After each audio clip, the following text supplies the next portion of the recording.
Chapter 79 Record of Ragnarok telah rilis dengan judul Raja Pemberontak, di mana pada chapter kali ini kita akan melihat flashback dari King Leonidas, sang Raja Pemberontak. Seperti judulnya, bagaimana Leonidas dan 300 orang prajurit Sparta bisa memenangkan pertarungan melawan Persia yang membawa 300.000 prajuritnya, dan bagaimana Leonidas sangat membenci Dewa Apollo. Chapter dimulai dari anak-anak yang terlihat bangga dengan si pemberontak. Bahkan mereka menganggap bahwa si pemberontak memiliki punggung yang paling keren di dunia. Ketika para anak-anak tersebut bercerita tentang si pemberontak, maka para orang tua yang mendengarnya pun menjadi bersemangat kembali. Bahkan mereka masih ingin ikut bertarung dengan si pemberontak. Begitupun dengan para prajurit yang beranggapan bahwa melihat punggungnya saja dalam pertempuran membuat mereka sudah yakin akan memenangkan pertempuran, sekalipun lawannya 300.000 orang. Dan ia adalah si pemberontak yang hidup sebelum Masehi. Di zaman itu para pahlawan muncul berkali-kali, tapi seseorang berani menegaskan bahwa King Leonidas salah satu dari Sparta sebagai pria yang paling dikagumi dalam sejarah umat manusia. Diceritakan pada 480 sebelum Masehi, ratusan ribu prajurit Persia sedang menuju ke Sparta. Mereka dianggap sebagai yang terkuat di dunia, dan mereka dipimpin oleh Raja Esarmenid Persia keempat yang bernama Xerxes I. Saat pasukan Persia mulai mendekati Sparta untuk melakukan perang, di Sparta sendiri sedang bersiap untuk mengadakan festival Karneia, yang merupakan ritual untuk menghormati kemuliaan Dewa Apollo. Maka pertemuan di gedung Presbyterian Spartan dipenuhi tuntutan agar para pasukan Spartan tidak meladeni pasukan Persia. Jika mereka bertarung, maka mereka akan mendapatkan hukuman ilahi dari Dewa Apollo. Tidak ada aksi militer yang diizinkan selama festival Karneia berlangsung.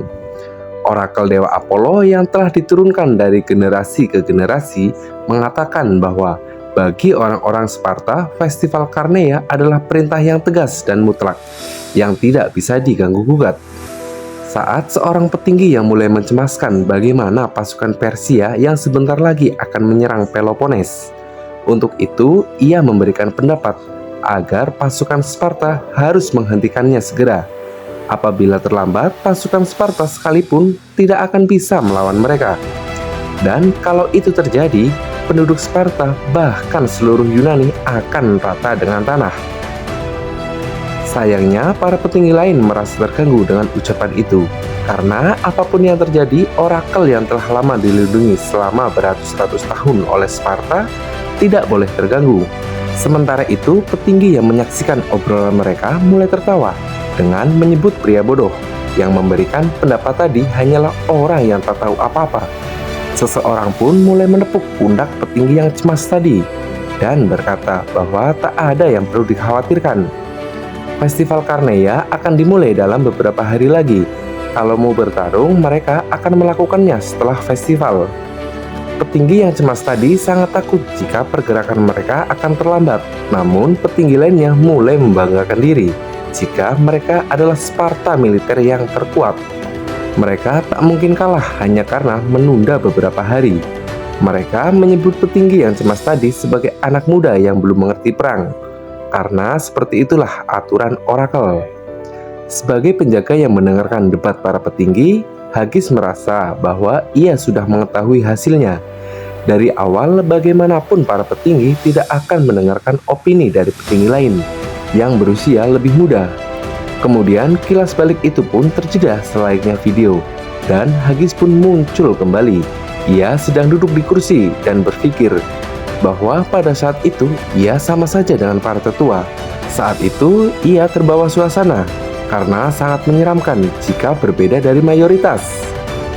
Maka lebih mudah jika ia mengikuti arus saja. Tetapi Hagis mengingat jika King Leonidas adalah satu-satunya yang berani memilih jalan yang berbeda. Ketika debat berlangsung, King Leonidas masuk di tengah-tengah para petinggi dengan berkata bahwa mereka semua hanyalah orang tolol yang mempercayai hukuman Apollo dan orakel. King Leonidas belum pernah bertemu dan belum pernah melihat secara langsung Dewa Apollo, sehingga ia tidak akan mempercayakan nyawanya pada dewa. Maka dari itu, King Leonidas akan maju dalam pertempuran melawan Persia. Mendengar itu, seluruh ruangan gedung menjadi ribut karena King Leonidas telah berani menghina Dewa Suci. Meskipun Leonidas adalah raja, tetapi tanpa keputusan para dewan, Leonidas tidak akan bisa memulai perang. Karena pada dasarnya, Raja Sparta memiliki kekuasaan atas pasukan, tapi dewanlah yang memiliki hak atas peperangan melawan negeri lain. Para petinggi tidak bisa memaafkan ucapan Leonidas yang telah menghina Dewa Apollo. Leonidas yang mendengarkannya pun mempertanyakan siapa yang ingin dimaafkan. Petinggi lain mulai menyebut Leonidas orang yang sombong, tapi Leonidas tidak menghiraukannya. Leonidas justru memasang kuda-kuda untuk bersiap meninju patung Dewa Apollo. Sontak para petinggi pun panik dan mencoba menghentikan tindakan Leonidas. Namun tinju Leonidas sudah terlanjur mengenai patung Dewa Apollo, sehingga langsung roboh saat itu juga. Dan semua orang pun sangat terkejut melihatnya. Leonidas yang terluka pada kepalan tinjunya hanya berkata, "Dengan begini, hukuman hanya akan jatuh padaku seorang. Kalian punya masalah?" Semua orang tidak bisa berkata apa-apa melihat kejadian itu. Leonidas pun memutuskan untuk pergi, namun dicegat oleh seorang petinggi yang berkata, jika tak ada orang yang akan mengikuti Leonidas. Setelah Leonidas berani menghancurkan orakel yang telah dijaga ratusan tahun, para petinggi mulai meneriaki Leonidas dengan mempertanyakan untuk apa mereka pergi sekarang jika dewa akan menyusulnya. Mereka menyebut Leonidas terburu-buru untuk bertarung dan seorang yang haus darah. Leonidas lalu menjawab tanpa berpaling bahwa sebenarnya ia juga lelah bertarung. Ia tidak ingin bertarung dan tak mau mati. Leonidas lebih memilih minum-minum dan beristirahat. Para petinggi pun mempertanyakan, lantas mengapa Leonidas seperti itu? Dengan tersenyum, Leonidas menjawab bahwa sekarang adalah waktunya untuk bertarung karena mereka akan bertarung dengan kehendak sendiri. Seperti itulah Sparta. Semua orang yang menyaksikan momen ini hanya bisa terdiam sambil memandangi tubuh kekarnya. Leonidas pun pergi menjauh. Hagis berpikir jika melawan aturan adalah hal yang bodoh. Ia tak mengerti apa gunanya berperang sendirian. Tapi kemudian Hagis mulai meneteskan air mata dan gemetar di sekujur tubuhnya. Kakinya bergerak sendiri untuk berlari mengejar Leonidas. Hagis menangis dan meneriakkan nama Leonidas. Ia merasa jiwanya dengan sendirinya mengikuti punggung kekar Leonidas. Dan ternyata bukan hanya Hagis saja yang merasakan hal yang sama. Ada banyak orang yang terpikat oleh punggung Leonidas.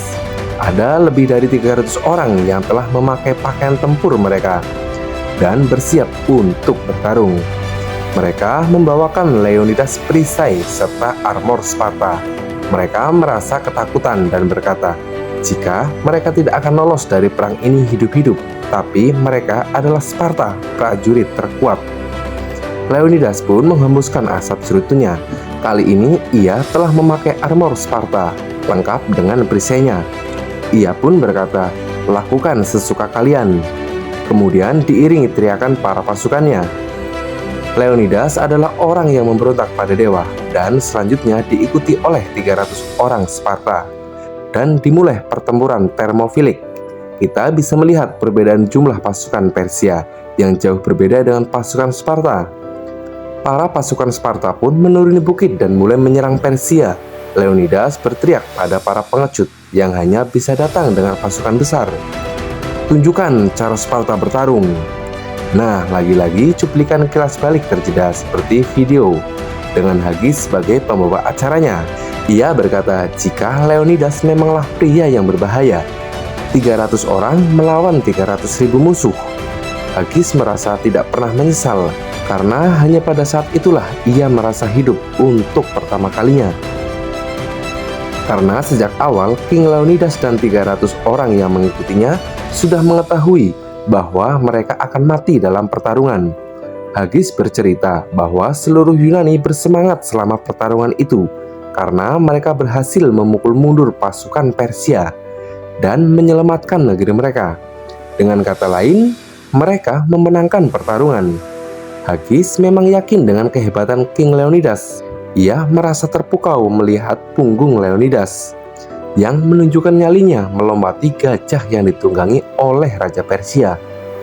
Kembali ke Valhalla, kali ini para prajurit Sparta yang menonton pertarungan tengah memandangi punggung King Leonidas yang keren. Mereka bersorak-sorai menyemangatinya. Leonidas mulai menjelaskan ketidaksukaannya kepada Dewa Apollo. Karena menurut Leonidas, perintah Apollo hanyalah menjadi mitos bagi para prajurit Sparta. Leonidas mulai mengomel jika Apollo adalah dewa yang merepotkan, karena Leonidas memang tidak menyukai diperintah oleh orang lain. Leonidas menghembuskan asap cerutinya dan berteriak bahwa ia akan memastikan untuk menyelesaikan masalah ini dengan Dewa Apollo. Dengan santai, Apollo justru mempertanyakan kembali maksud dari ucapan Leonidas tentang menyelesaikan permasalahan ini. Karena Apollo memberitahu Sparta untuk jangan bertarung, yang berarti itu adalah perintah yang baik dan damai. Kita bisa melihat penonton dari pihak Leonidas memunculkan dua petinggi yang taat aturan sedang ketakutan melihat respon dari Apollo. Namun tidak dengan prajurit Sparta yang tampak geram. Sambil berjalan maju, Apollo pun berkata, "Kau ini pria yang sombong ya. Kalau kau ingin berbicara dengan orang yang perkasa sepertiku, kau harus berlutut di hadapanku." Kita bisa melihat gayanya yang dari Dewa Apollo yang membuat Leonidas semakin kesal. Saat itu juga Leonidas menarik perisainya ke arah belakang dan secara otomatis perisai itu berubah bentuk.